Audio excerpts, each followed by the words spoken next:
Je lis du livre de Esther, chapitre 7, au verset 1er, ce qui suit.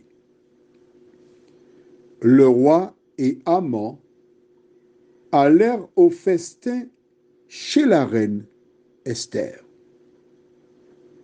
Prions. Notre Seigneur et notre Dieu,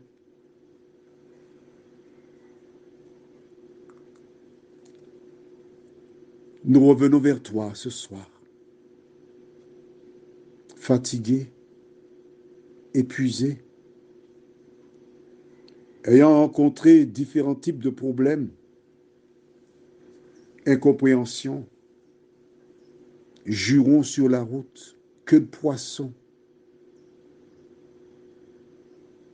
absence de salaire pour certains et autres.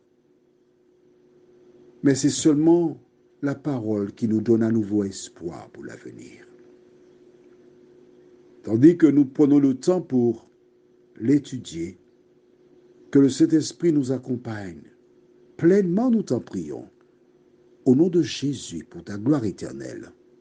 Amen. Rappelle-toi, la veille, il n'y avait que le roi et Haman. Et ce jour-là, il y a encore le roi et Haman. Personne d'autre. Le roi n'a aucun indice pour savoir ce que désire la reine Esther. Je présume qu'en tant que roi, il a dû demander aux eunuques de voir les filles qui avaient autour de la reine pour savoir, mais qu'est-ce que veut-elle? Des agents secrets. Mais il n'a pas d'information. Il va quelque part sans savoir de quoi il en ressort, mais il est roi, il n'a aucun souci. En revanche, je pense qu'Haman avait des questions. Il ne comprenait pas ce qui se passait. Bon, qu'importe. Mais en attendant, il a le plaisir de se trouver en compagnie de la reine. Il se rend au festin.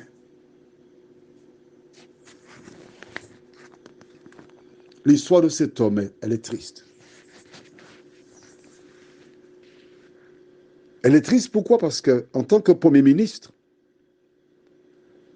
il pouvait savoir qu'Esther avait un lien de parenté avec Mardoché. Il pouvait le savoir. Les mêmes personnes qui lui disaient que Mardoché était à la porte et ne se prosternait pas devant lui, ces personnes savaient qu'il y avait un lien de parenté entre Mardoché et la reine. Mais vois-tu, quand le diable aveugle quelqu'un, la personne n'a pas toute la lucidité pour comprendre ce qui se passe. Et c'est parce qu'il n'y a pas cette lucidité qu'il n'a pas fait le parallèle. Regarde, toi et moi là, ça nous saute aux yeux. C'est clair comme de l'eau de roche. Même pas comme Marie-Claire, mais comme de l'eau de roche. Mais lui, aveuglé par le diable, il a posé des actes. Et il devra supporter les conséquences. Toi qui m'écoutes là, prends le temps de réfléchir avant de poser des actions. Prends le temps pour ne pas commettre les mêmes erreurs que cet homme. Et rappelle-toi qu'en tant qu'enfant de Dieu, le pardon, il n'y a pas de meilleure chose à offrir aux gens, car c'est ainsi qu'on évite d'avoir des problèmes. Notre Seigneur et notre Dieu. Voici un homme qui était dans les sphères, qui avait obtenu la confiance du roi, qui était brillant, mais qui malheureusement n'a pas laissé de place pour la source de l'intelligence, de la sagesse dans sa vie. Seigneur, ce récit est là pour nous rappeler que l'ennemi cherche parmi l'élite des agents. Aujourd'hui encore, quand une personne est brillante, occupe un poste à responsabilité, l'ennemi envoie des gens vers ces personnes-là pour leur dire, viens avec nous dans un cercle, dans notre cercle, où nous sommes des intellectuels, où nous sommes la crème.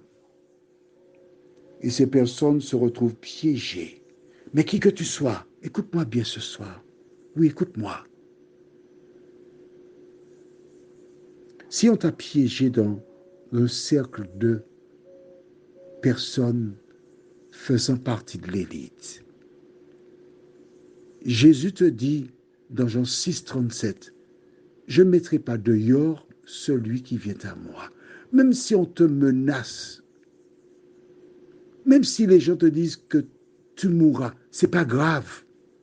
L'important pour toi, c'est de faire partie des rachetés, de celles et ceux qui seront sauvés au retour de Jésus. Seigneur, permets que celles et ceux qui ont des questions à ce sujet, en recevant ce message qui est transmis par le biais de WhatsApp, que ces personnes composent ou envoient un message au plus 596 696 88 93 93, afin que, Bible en main, que je montre à cette personne que c'est un mensonge.